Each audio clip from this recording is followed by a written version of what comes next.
Welcome to the Strategy Mob Podcast. Tune in for everything you need to know to stay in the know regarding the automotive industry. Here's your host, Jason Harris. Hey, what's going on, Podcast Nation? It is Jason Harris here, and thank you for joining me on another episode of Strategy Mob. Today, I have a be-back. That's right, a be-back. I have the one, the only, the oh-so-famous Mr. Brian Allan in the house. Brian, what's up?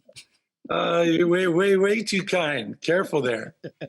Well, Brian, I'm going to set a big stage here, man, because we have a big topic to talk about today. And, I'm actually, I got to be honest with you, I'm excited to talk about this because, so much of the content and so much of the conversation right now has to do with now and rolling closures and inventory levels and stuff like that. And I'm actually kind of glad not to talk about that.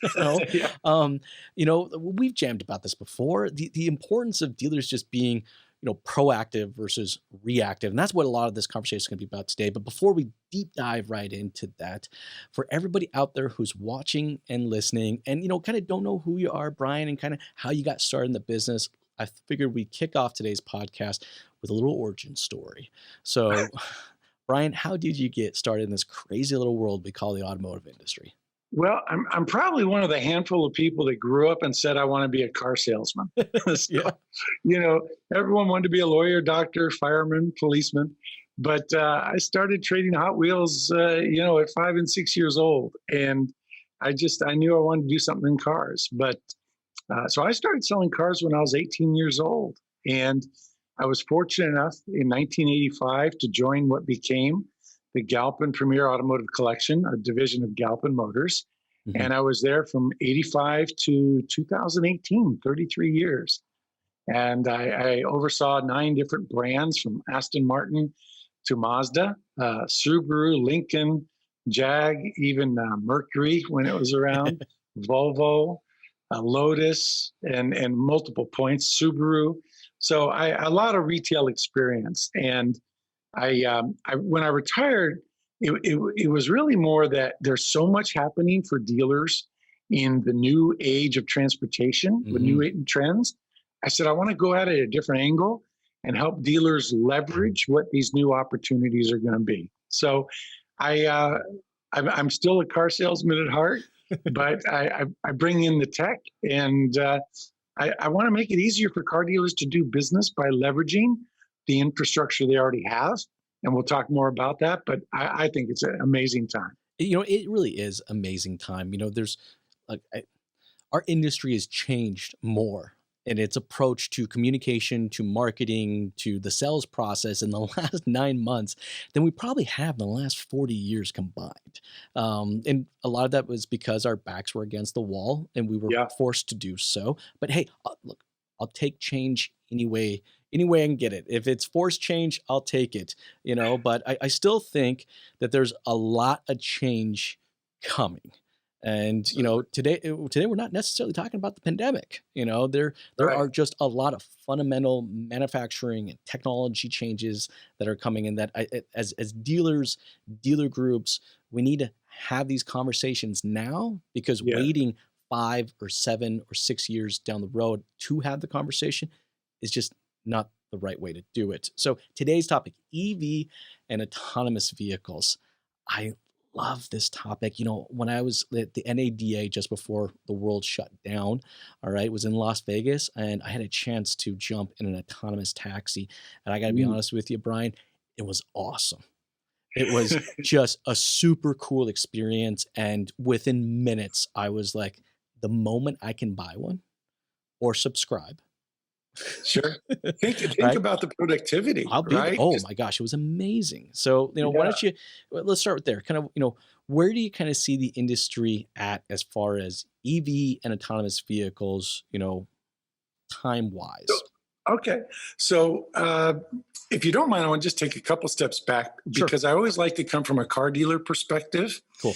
It's what I really love And Bert Bachman is my mentor at Galpin Motors. And then, frankly, the whole Bachman family, Bo Bachman, Brad Bachman, Brett Bachman, it's just, the family's amazing. And the matriarch, Jane Bachman. But what Bert really shared with me early in my career was that technology and trends are like the ocean and the coast. And that is, the coastline may change, but it's still going to be the ocean and the coast. And in the car business, we may change methods or strategies and opportunities, but it still comes down to people needing transportation, and it still is a people business. Now, people doesn't necessarily mean face-to-face. As we know, online is becoming extremely accepted, and even those that have been dragged and pulled to Zoom, if they wanted to see a doctor today, you pretty much got to use some sort of video software. That was it. So let's get to the car business. Now, COVID has accelerated the inevitable. A lot of industry analysis say somewhere between 5 to 10 years has been accelerated of online digital retailing adoption, service appointments, pretty much every touch point in the car business. The beauty is the car dealers own the infrastructure, so they can leverage whatever's going to happen. And this is what a lot of tech companies forget.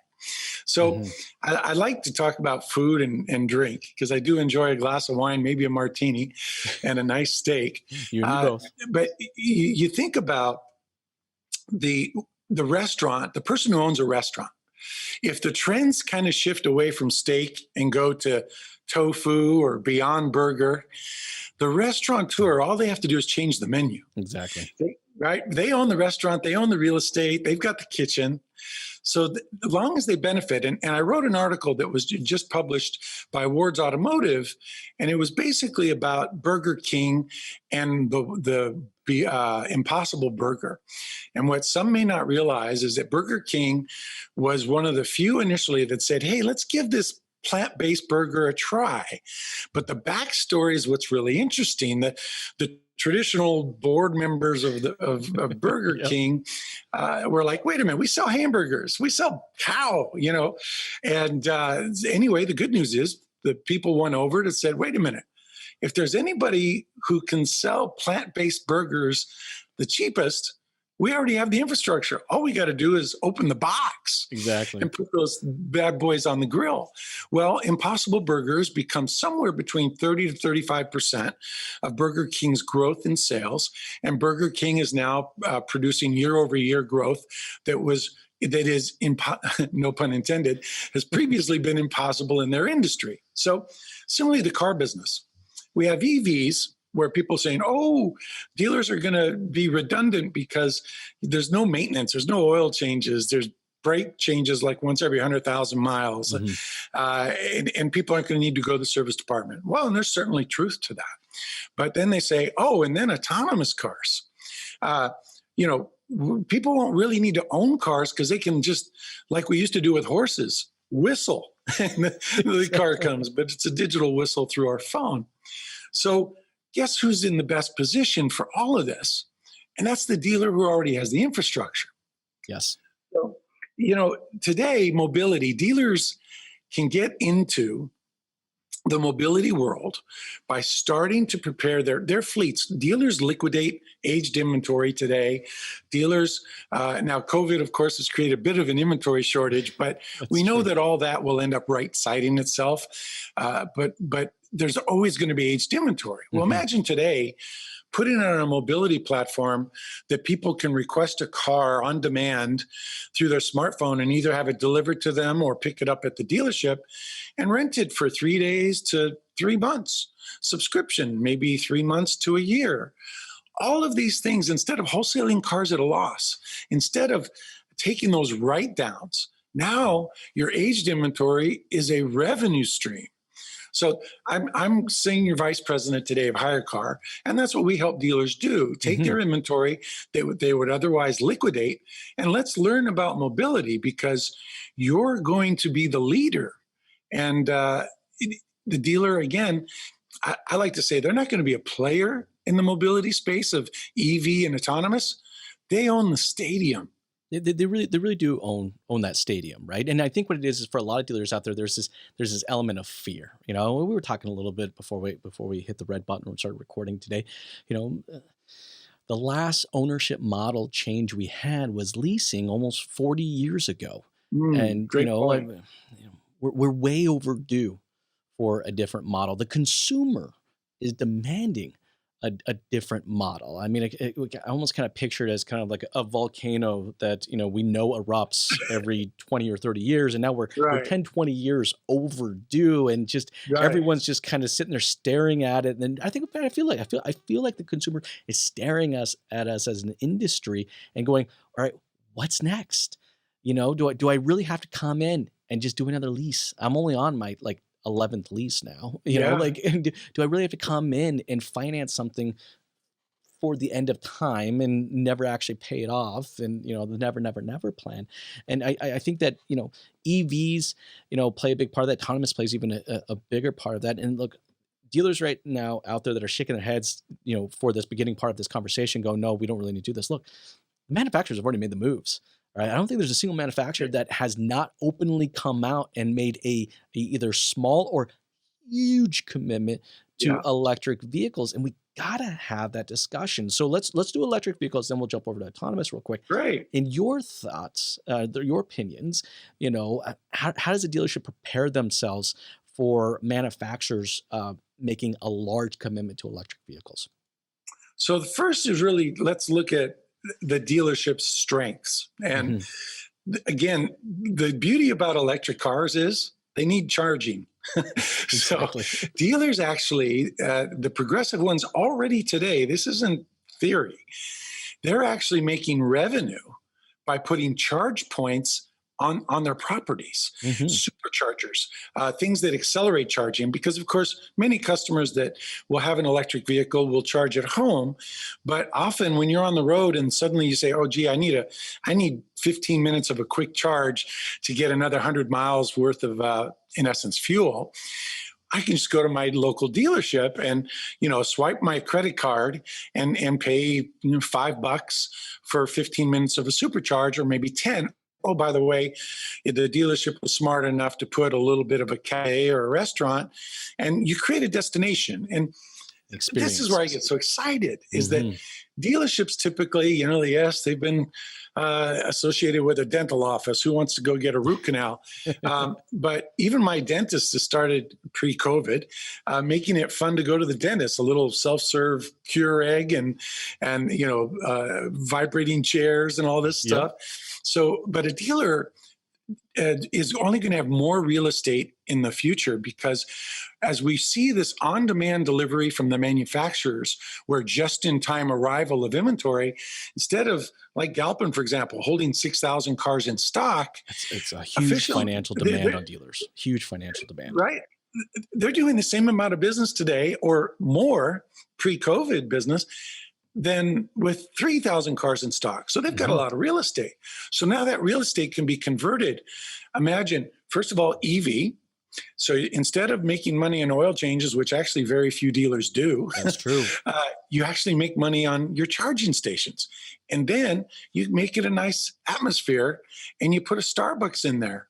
Now, Galpin was the first to have a Starbucks, which I really had a wonderful part in doing. And it created an atmosphere that instantly disarmed the customer. And they'd walk over and they'd see that Volvo for $299 a month. And they went in for a $2.99 Frappuccino, and well, maybe it's $4.99 Well, actually, it's and the went out best with a retention lease payment. strategy. It's the best retention strategy ever, right? Like, I have a dealer principal, friend of mine, client of mine as well, who their background is actually hospitality. They own a Ah, large amount of restaurants, right? So when they yeah, went and they built this big Taj Mahal of a Toyota dealership. uh, it was just they didn't even think about it. They didn't even know it was an option. There was no other option, that they were going to build a restaurant. They were going to build a right, cafe, a proper one within the dealership for a couple of reasons. A, for customer satisfaction. B, also staff satisfaction, because there's not yeah, a whole lot of places they can ab- do that. But I right, agree with you though. Like, I think as an industry, with service intervals getting longer and longer and longer and longer, Instead of seeing customers 4 times a year, you're seeing them 2 times a year, depending on your manufacturer, Lucky once for a that. year, right? Yeah. Like We this is get literally, lease this solves returns the and they entire never had an problem. oil change. I can see the customer weekly in this particular case, right? And Mhm. talk about building some serious relationships and that retention model. I mean, because look, we all sit around and do it. Like as an industry, we sit around and just spend hours and days and months developing a monster retention strategies Right. when this vehicle, this tech has it built into it. Yeah. Don't you agree? And think about, the more a customer visits the dealership and enjoys the environment, Mm-hmm. they're going to see things and tell their friends. And think of the referral business. Oh, yeah, And exactly. Cox did a study like 3 years ago that said 33% of consumers would buy cars more frequently if they enjoyed the experience.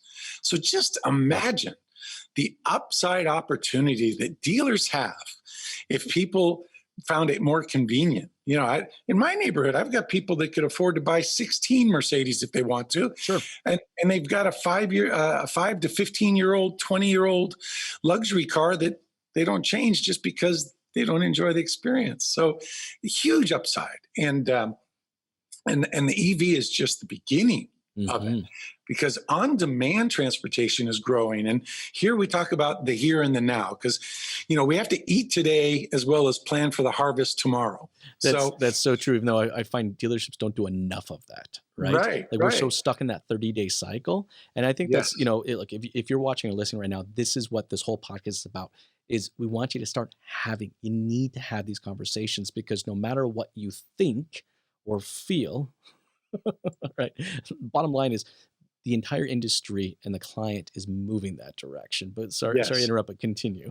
No, but to your point is that this isn't about if, it's truly about when. Exactly. And now, frankly, as I said, COVID has accelerated a lot of things. First of all, human nature has to change. I love the story about the ATMs. ATMs came out in the late 60s, early 70s. Mm-hmm. It took 20 years for human beings to get past the point of trusting a machine to take a paycheck or, put cash in and not get a stamped book by the teller. Yep. It took that long.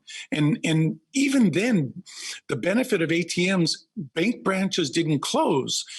Forget about COVID for a second. There are more bank branches around than ever. So you have both happening. The ATM for convenience, but people still go in the bank, it blows my mind. I don't know the last time I've been in a bank. I was just thinking about that. I don't remember. Well, remember, what are banks doing now? They're selling insurance, stocks.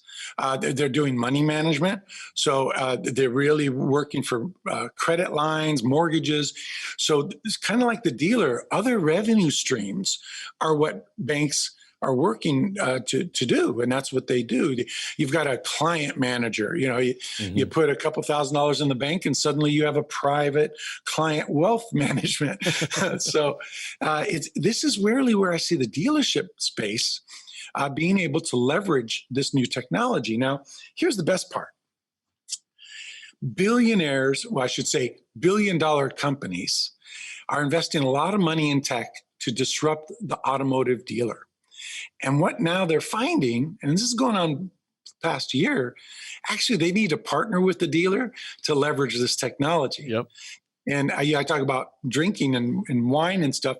You could have the most amazing tequila. George Clooney figured this out quickly. But until you find a distributor, you can't sell your tequila. Dealers are the distributor. Yes. And that of the technology that is wasted, I shouldn't say wasted, the billions of dollars are wasted to get it right. And so dealers have to operate on a cash flow positive basis. So what I like is the smart dealers stand back and they let Silicon Valley figure it out and get, $10 billion from Wall Street. Yep. And then when they get it figured out, then the dealer says, okay, I'll participate, and you can put this through my dealership. Of course, I don't want to pay for it because you're going to be able to leverage this to a lot of other dealers and go to OEMs. So the dealers win. They end up not being the dinosaur, by any stretch, No. but being this wholly new creature that helps actually accelerate the things that the technology company thought they were going to do, the dealer ends up doing it. Boy, that really does kind of require a kind of a mind shift. Yes. Like the way that we approach the customer. You have to understand the way we've always approached the customer is that we get one shot. That's it, right? They come through our Very door, unforgiving. right? Yeah, like well, this kind of changes that. This doesn't give us one shot anymore. We can see customers that have bought electric vehicles from many other places and encourage them to charge with us in Sure. any way are possible and get now an opportunity. It's like a pre-built way to acquire new business into it. But to your point, you hit it earlier, is it's experience. Like dealers, we really need to understand, what it means to give an experience. And I always struggle with that because everybody knows what a good experience is. Like this isn't rocket science, like everybody's been to a great resort. Everybody's been to an awesome restaurant. They've had great experiences. For some reason, they can't seem to wrap their heads around, or maybe unwilling to invest in that great experience in the dealership. Just kind of your opinion, how do we get dealers to get into that mindset of, both embracing EV, but embracing the experience that comes along with EV? So the way to do it is really what kind of we're doing at HyreCar, and that is engaging with OEMs and dealers to be able to tiptoe into it. For example, we have dealers that put cars on our platform, and just a short story without sounding like a commercial. What we do is we connect vehicle drivers, people who want to drive a car for gigs. So that's Uber, Lyft, food or package delivery. Mhm. And you can imagine that's skyrocketed. And they want to rent cars initially, and most likely they'll eventually buy one. So we have a dealer say, hey, you know what, give us 4 or 5 cars that you are going to wholesale anyway, and let's put them on the platform, and we'll connect the drivers, and we do the insurance, and it's all amazing technology through the smartphone.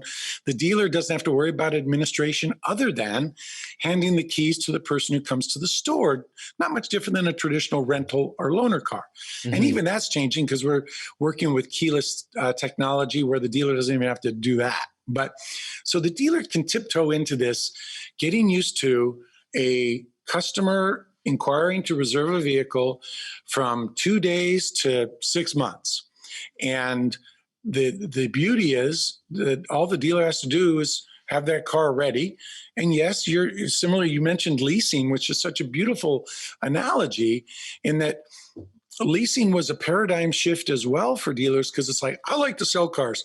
I'll wholesale a car to executive leasing or Southwest leasing and let them deal with the customer. And then the manufacturer and the dealer woke up and said, wait a minute, the dealer's closest to the customer. Why would we let them go to another source for an alternative way to consume transportation? For sure. So your point is dead on. This is an alternative way that dealers can get their toes dipped in the water and start and say, wow, I see these people more often. Yep. And we build an experience.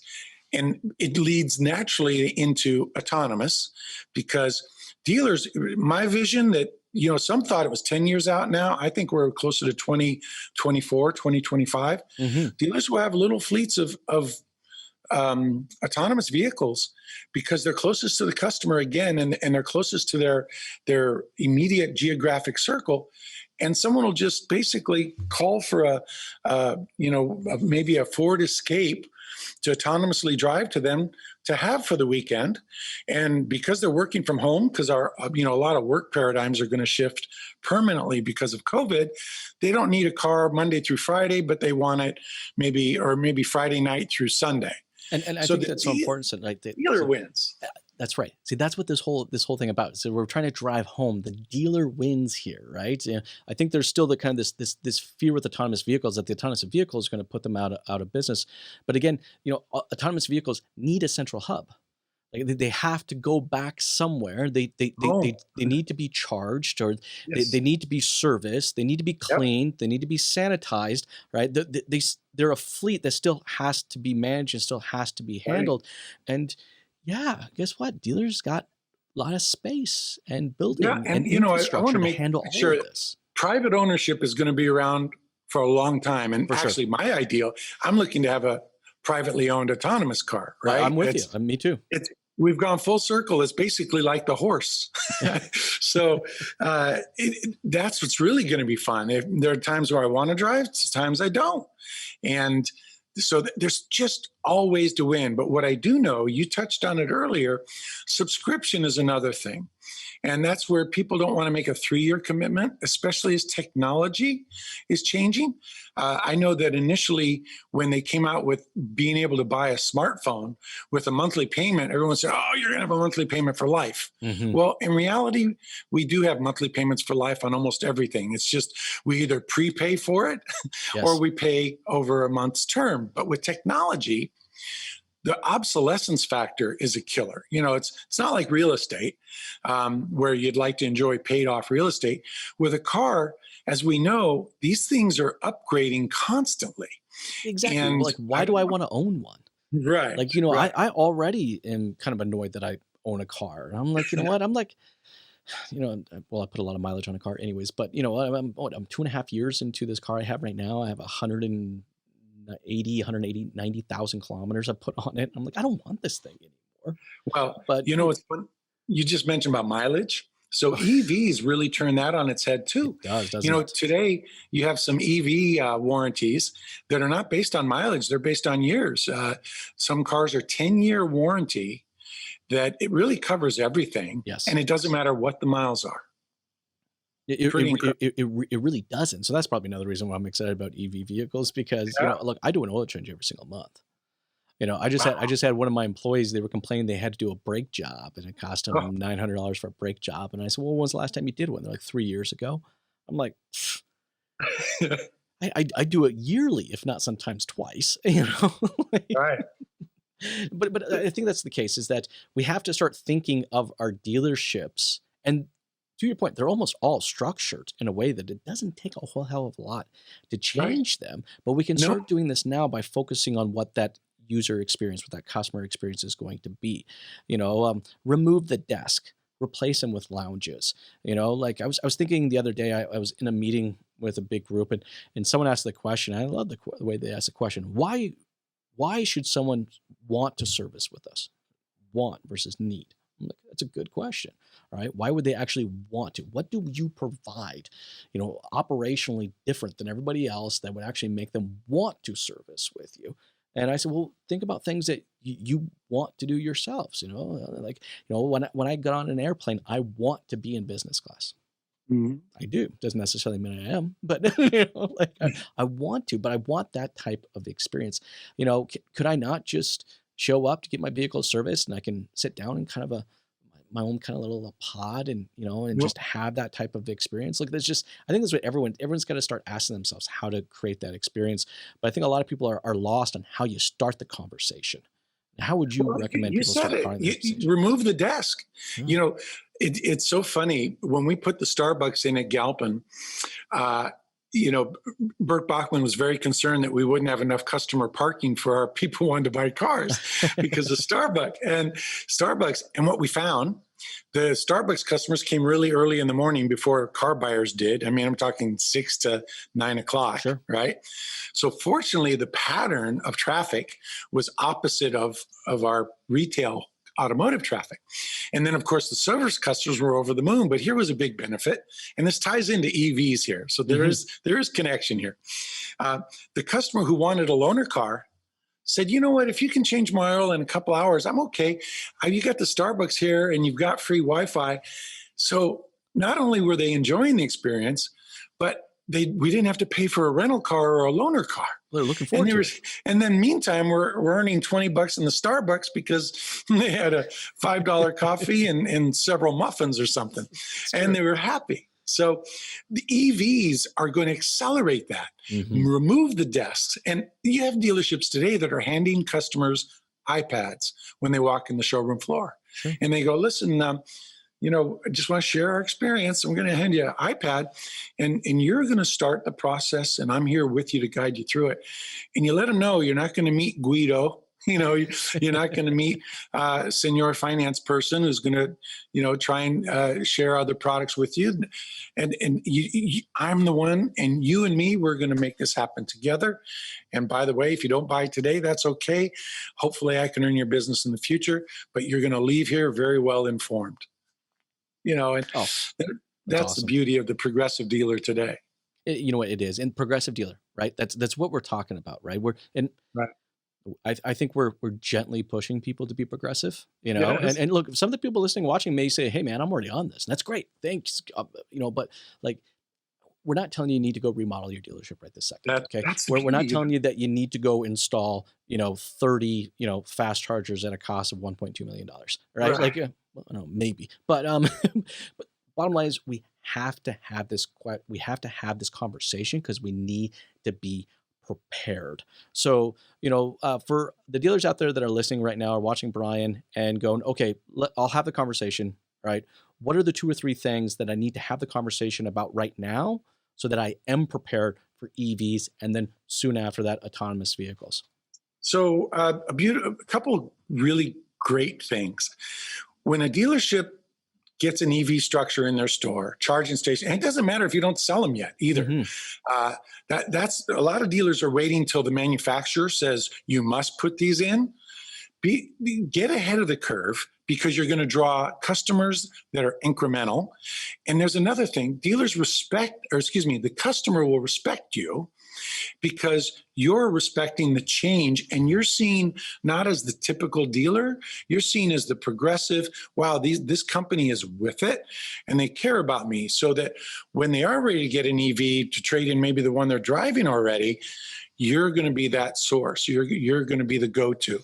So right now, today, first thing is look at what your options are to put some EV stations in. Second, what you said, Jason, remove the desks. Mm-hmm. Dealerships a little while ago started removing cars. The showrooms were always full of cars. Yep. And they started putting like customer tall belly up tables with computers, or today it's mostly laptops or tablets. But it's make it when you walk in that it doesn't look like they're there to take your money.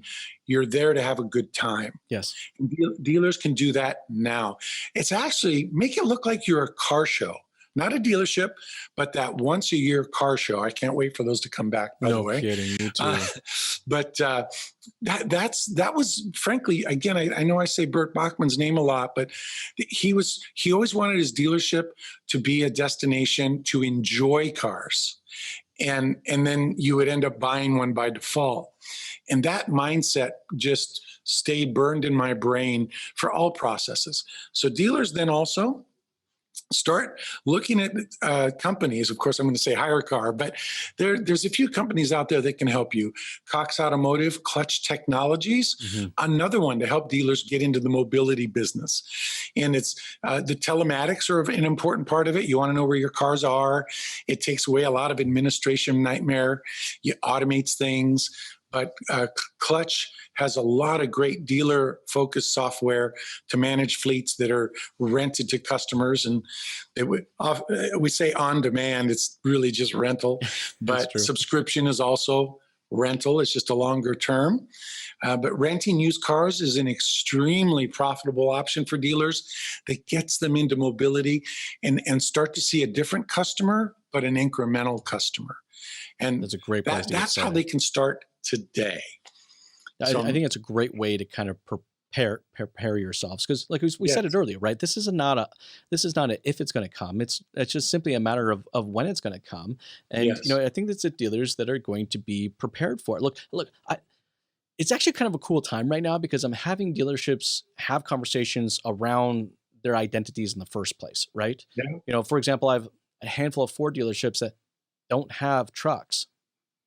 These are dealerships that literally 60 to 75% of their business is trucks. So they're forced to have this conversation of, all right, well, what if we're no longer a truck dealership and we have to operate as a small SUV, dealership for the next 9 months until we get a regular flow of inventory. And that's why I think it's a great time to have this conversation, because you're already having these conversations. You're already trying to prepare for what that next identity is going to look like. And we got to have those. And those are some great starting points. Brian, I think kind of my last one is, once we're kind of prepared, I loved how you said earlier, kind of that stadium, right? Like how do we own that stadium though? Because I think that is confusing for others. Go ahead. I'm sorry. No, go ahead. So it's certainly from experience. Again, I'm not speaking as a consultant. I was there. The person who owns the land owns the hand. I like that. And most dealers, one of their sources of income is rent to themselves because they own the land. So as the use of the land changes, kind of going back to that restaurant, that they're a steakhouse, but they also sell plant-based, meat. Sure. The dealer can easily pivot to anything in the transportation industry and do it without additional capital investment. See, all these companies out there in Silicon Valley that say, oh, you can buy a car from me and not go to the dealer, we'll ship it to you on a truck, all that, they have to create a whole new brand. They have to create an infrastructure somehow, but the dealer already owns it. So if the dealer takes that technology and allows someone to buy a car through a phone or rent a car through a phone, the dealer, they pay $99 a month for software. Exactly. They own the most expensive part. The people are already there. The salesperson becomes a mobility consultant, not just a salesperson. The service department becomes an EV charging center, not just an oil change place. Yep. And there was no additional expense by the dealer. Yes, maybe some investment in EV stations, but what I promise you is the EV stations are cheaper than a dealer's advertising budget on a monthly basis. I think that's a great point. Seriously, that's a really, dollars. really good point, because, I actually had a conversation. My operations manager was actually surprised when this came out of my mouth with one of our largest clients. Is actually, you know what? I actually don't want you to spend as much in marketing this year. And then what are you talking about? We did have this discussion. But I was encouraging them and said, I want you to invest more money into what the experience at the dealership is. And if that means getting rid of the desk, you get rid of the desk. If that means increasing your getting new furniture, you get new furniture. If you get rid of that piece of crap 50-inch TV that you bought 10 years ago, that the blue doesn't even work, so it's just kind of like this faded green color, like whatever it is, right? Like that's the starting point of kind of owning that stadium. And I think that's what it is. The bottom line is if you don't do it, your manufacturer is going to do it for you, of owning your stadium, right? You're familiar with a program called Kinto, by Toyota, right? Where, Toyota is already installing the technology at the manufacturing level within the vehicles so that the vehicle can be remotely rented and started, right here. And last year, Toyota did it with all of their hybrid models. From my understanding, I guess all new 2021 Toyotas will have this tech built into it. But don't be left behind, because the manufacturers are already going to start focusing on how they can own the stadium, and the dealerships need to really own the stadium. I'm curious to get your thoughts on manufacturers.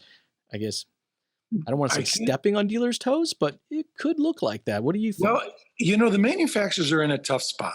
And I really can argue this one both ways.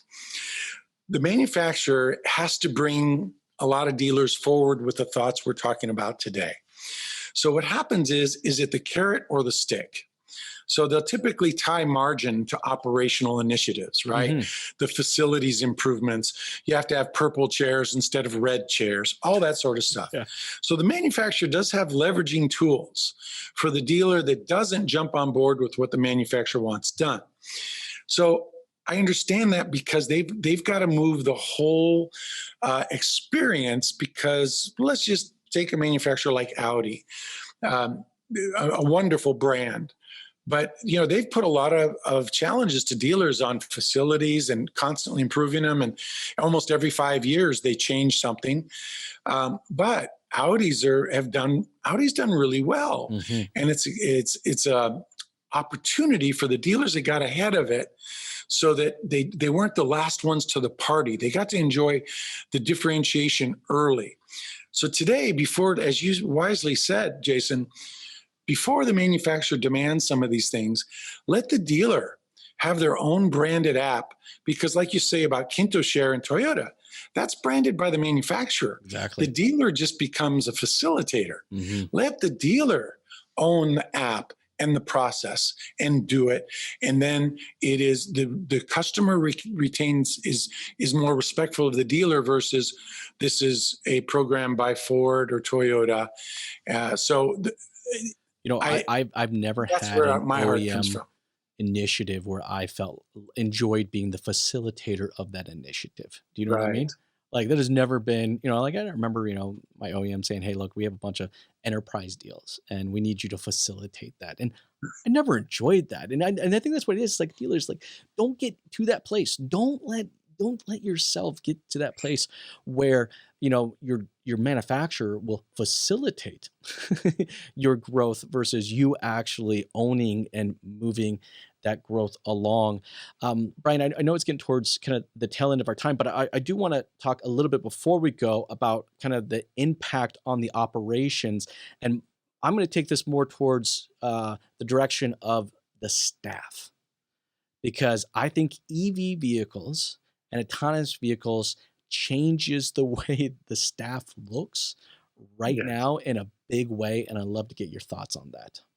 So, first of all, you're absolutely correct. The issue, which is a positive one, is that there's a lot of people in the workforce that would want to work at a dealership because they like cars, but they don't because they don't like conflict of traditional negotiating or anything that would appear to be confrontational. There are today, because of COVID, more unemployment than probably since the Depression. Yeah.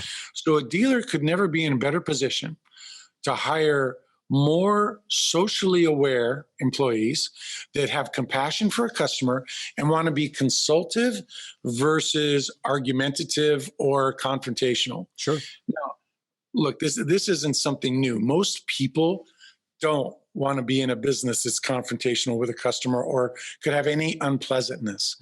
But true. this shift that COVID is accelerated to a consultative manner of selling is a perfect opportunity to either take your current employees and help them transfer their skills, or take people who would never consider being a, quote, car salesman and letting them be a mobility consultant. Yes. And that's the biggest opportunity. So either way, it's a win. You take your current people and say, hey, here's where we're moving. And how many people want to get on this bus? Because we've got a lot of people that are going to want to get on the bus. If you don't want to come to our new destination, we got plenty of people that will. And it's a beautiful thing for everybody that's in the business today, and people who would like to be in the business, but don't want that back and forth nightmare that's been the butt of most stand-up comedians of how to buy a car in the old days. That's true. That's true. Hey, look, when I had my Mitsubishi dealership, I had the same thing. I stopped hiring salespeople and I started hiring product specialists. And I'll tell you, it was crazy. I remember putting an ad out for salespeople, and like I remember my manager coming to me and goes, "There's none out there." Well, there's no good ones, at least. And the ones that have really bad habits or want, obscene amount of money. And I said, well, okay, fine. I want you to run the same ad, but I want you to change the title to product specialist. And I want to see what happens. It's the only thing I want you to change. It's just that. I'm just out of curiosity. And we went from, 1 week having like 20 applicants to having over 116 applicants in 3 days for a product specialist. And the sheer, I guess, want to be that individual, to be that expert of technology and expert of product. There was this level of kind of pride, and people were like, "Yeah, I want to be that person. I want to be." And I think about it back when one of the first jobs I ever had before I got into car sales was I worked at Radio Shack. Radio Shack still around? My favorite. I could get lost in there like a library. I loved it. But this was back in the day that if you had questions, we had answers. That was their motto, right? And you could have a question about anything, a diode, a resistor, radio wave frequencies. Like you just had to be prepared for everything. And so if you worked at a Radio Shack, like it was a thing. It was like, you must know stuff to Oh work yeah. there. And now, of course, over the years, unfortunately, the brand changed and that whole model Right. disappeared, right? But I feel like that's where we can get back to, where it's like we can build brands and businesses around, you have questions, we have answers, Yeah. and that's all the people that are employed. Now, when you are ready to do the transaction, we have transactional people that will handle the transaction in the lowest amount of pressure humanly possible, but it's that product specialist, man. I think there's such huge opportunity there. How do you think a dealership can start employing and looking for that type of talent right now? Well, the first thing is you change the environment, right? Mm, So mhm. I just love it. I'm going to steal it from you, Jason, where you said remove the desks. This desk environment. If somebody walked into the showroom and saw the belly up tables and a cafe and maybe some sofas, that instantly sets the stage. For sure. And like you said, just a title change is critical. But that's what you do. You create the environment that's going to be appropriate for the person that works there. And it's like the tower, right? You walk into a dealership and you see some big 3-foot elevated tower where the salesperson has to look up, and it's crazy when I walk into stores, and I still see that today. That's got to go. Oh, for sure. Absolutely has to go. That's Well, no, I about agree. it. You know what it is I feel like there's a lot of dealerships out there that have been hiring for product specialists and they've been employing them, but they haven't gone as far as creating the environment that Correct. feels like, like I was at a dealership the other day, new client, we're pitching, a decent dealer group, 12, 13 dealerships, right? And someone comes to introduce themselves. And they introduce themselves as a product specialist. But then, to your point, I'm looking around.